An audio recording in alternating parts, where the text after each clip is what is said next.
Hello, welcome back to the Wrestling Newsroom. I'm your host, All Things Wrestling, and today we're going to look at all the WWE and TNA news of the last 2 days. We start where Ric Flair gives his side of the story where he got kicked out of a bar recently. He said, I walked in, I said to the guy, will you please put on the golf tournament? It's only the Masters, right? He said, what do you think this is, a sports bar?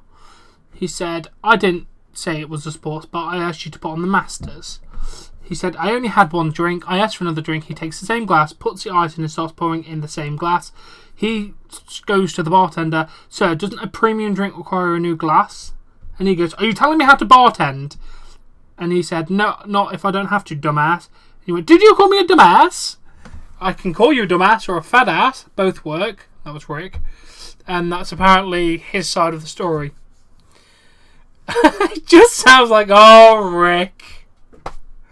To be honest, the bartender sounds like an absolute prick, so I'm going with Ric Flair on this side. I work in a restaurant. I know if a bartender or a bar person or a waiter or whatever is a dick, you call them out on the shit. No offence, but yeah, sounds like a dick. So, Rick, I don't blame you, mate. Alright, anyway. Oh, now we have Maria Kanellis-Bennett and Mike Bennett joined Right Rider on the Main Event Radio to talk about how they met and their time at Impact Wrestling. Talked about how they met first. Maria said it was actually at an independent wrestling show, Northeast Wrestling. I saw him across the room and he was wearing a Ring of Honor hat.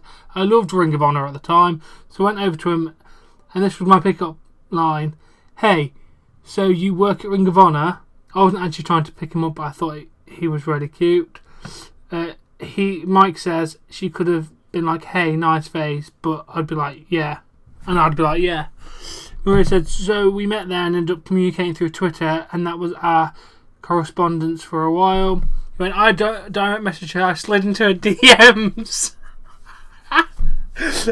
It was love at first sight for me. And she went, hey, that's gross, that's filthy. It was love at first sight for him. For me, it wasn't. It was something. Might have taken a little bit. We were both dating other people, so it couldn't be more than that. I knew after our first date we went to the Cheesecake Factory. I knew for sure. Oh, and the editor's note, we last interviewed Maria when she was getting photographed for Playboy in March 2008. I want to know something funny. That wasn't a few years ago. That was 9 years ago. That's very, very ancient now. I love it on Instagram where people say, you're so old. Yeah, I'm 35 and I'm proud of all those years. Damn, Maria! Give a middle finger to your haters. And Mike says, I think she's getting better with age. She's like a fine wine. Alright, mate. Stop trying to get brownie points there. Maria said, it's crazy. You know, I haven't been in the WWE for 7 years.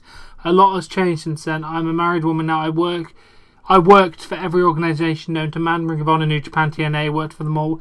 It's been a good run. I took a break for 1 year after leaving WWE and I really thought I was done. Then I met a guy and made it okay for me again. I was nervous. I've never been the greatest wrestler. I've always wanted to manage, and I'm a real manager. I manage his bookings, rental, cars, etc. Well, I like that. It's a give and take relationship. That's really, really nice. I'm happy to hear about the really nice marriage. Oh, and now about leaving Impact. Maria said, it was wonderful there. We had a great time. We worked with the best talent in the world. They were fantastic. We really enjoyed ourselves. It was just time to go. We're excited to see what the road leads us to. Maybe the moon. Maybe I'll go back and be manager at Jimmy John's. I don't know. And then Mike said, it was time for a change. Leaving all the talent was the hardest part. We'll go somewhere. If not, we'll be living on the street in a box. I think you'll be fine, guys. They didn't say why they let. Well, they said for a change, but there's got to be a proper reason. We don't know.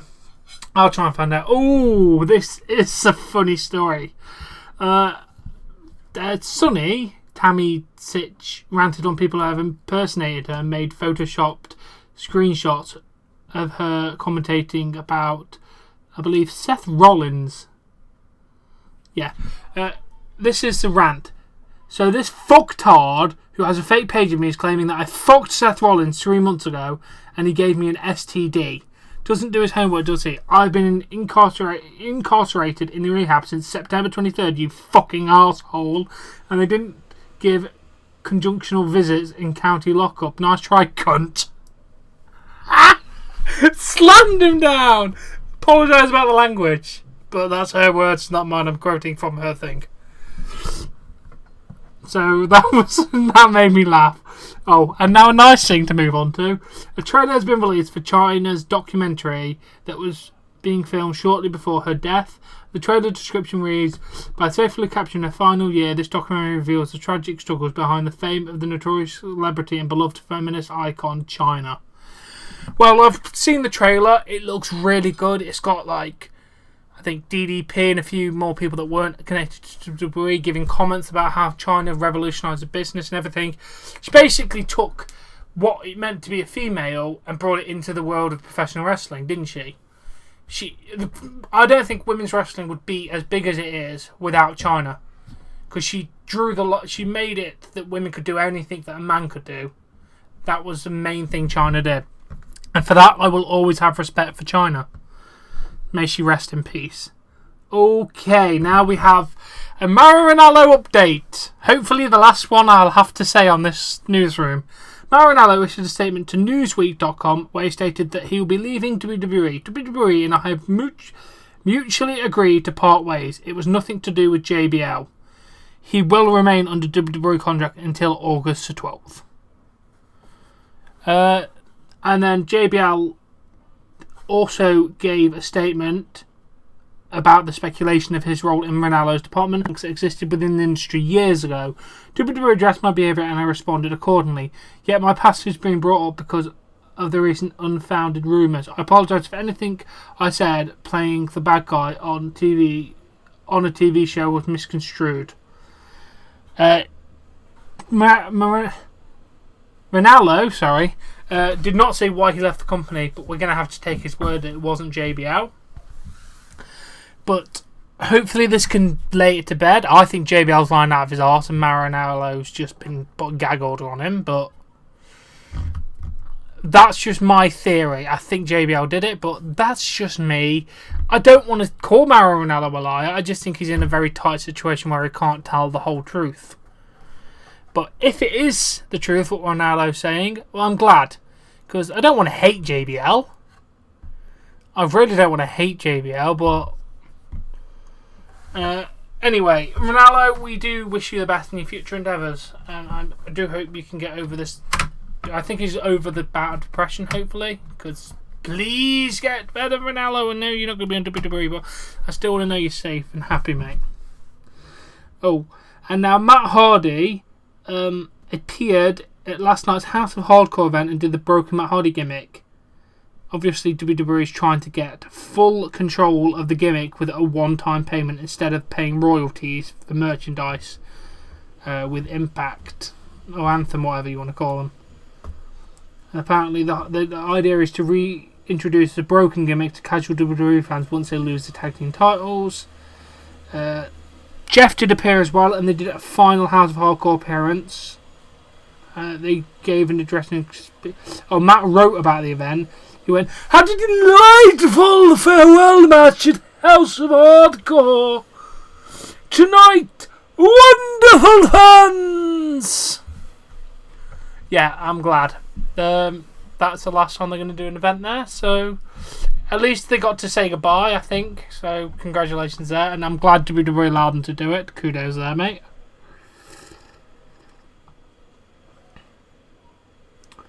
Oh, apparently this says kudos to WWE, Canon and Triple H, Vince McMahon for allowing this to happen. I don't know if someone put that in the notes or that was from him. I haven't fact checked that, but anyway, let's move on.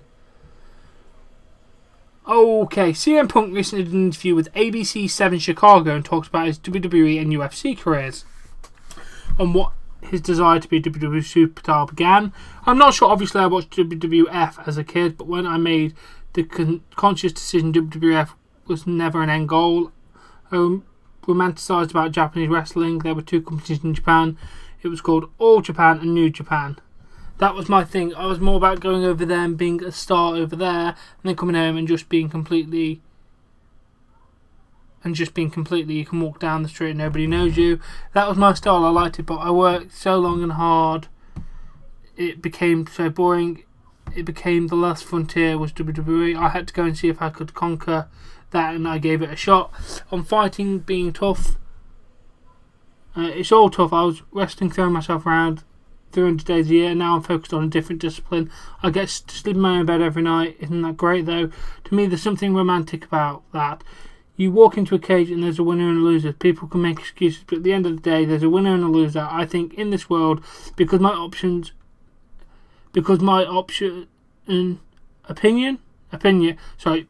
in my opinion, you only get one time around. If you're scared of doing something, I think it's best to face it head on. I'm comfortable with being uncomfortable. Well, good CM Punk. It's nice to know that you have a plan, kind of, maybe. I don't know.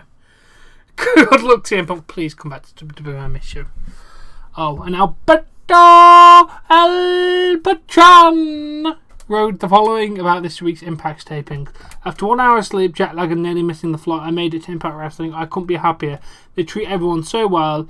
That's what a real company does. They take care of everyone, talent behind the scenes, etc. Help their company grow bigger.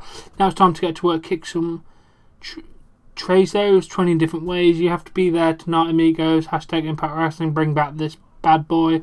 I have it all here. This company giving everyone a chance to shine, not just sitting and catering. He did put on Instagram as well, in Orlando for Impact tapings, ready for work, then ready to work. What do you prefer? Hashtag CCC, and I think the same thing in Spanish. Yeah, I'm going to go Spanish. I think that's what he speaks. But yeah, that was nice. Alberto likes TNA. That's good to know. Now, this is a bit of a spoiler for Monday, if you haven't already heard. I've seen on Monday, Braun Strowman threw Kalisto into a dumpster. Kalisto challenged Strowman to a match, and Kurt Angle announced that Strowman will face Kalisto this Monday in a dumpster match. It's about, Kurt Angle tweeted, it's about the size of the fight in the dog. You want it, Kalisto, you got it. Braun Strowman versus Kalisto in a dumpster match Monday on Raw. Big E responded the only way he could. Dear God, may you have grace and his health insurance abound. That was to Kalisto. I'm sorry, but how the hell is Kalisto meant to get Braun Strowman in a dumpster? Not gonna happen. Goodbye, Kalisto. You're gonna die, mate. You're gonna die. I'll report Kalisto's death on Wednesday. Now, according to Chris Charlton of KJPop.com, something like that, Tajiri is no longer working for WWE. According to Charlton, Tajiri had a knee injury and was cleared and coaching while he waited, but the company wouldn't use him, taking age into account. Tajiri has been brought back to WWE as part of the Cruiserweight division, but only made a few appearances before he was injured. Oh, well, that's sad to hear. I did like Tajiri, but to be fair, he is getting on a bit, so yeah, I guess so. Oh, and as part of this weekend, NXT Women's Champion Asuka has won 163 matches in a row. While she's close to beating Bill Goldberg's official record of 173 matches, the 173 number was inflated by WCW. The real number was actually 155. So, Asuka's got the longest winning streak in wrestling history, I think. Well, certainly in WWE and WCW in actual numbers. That is mental, Asuka. You are mental. Bloody hell. Well, congratulations to her. And that is the end of the news for this week. Yeah, it's Sunday. Well, I'm going to count it as the end of the week. Sunday is the end of the week. But yeah, that has been the news this week and this episode. I do hope you've enjoyed this episode. Please leave some comments discussing the news. I'll happily respond and just talk about more opinions if you want. Please give this video a like if you've enjoyed it. Subscribe to see more content. Please support me on Patreon. Link is in the description below. And I'll catch you later.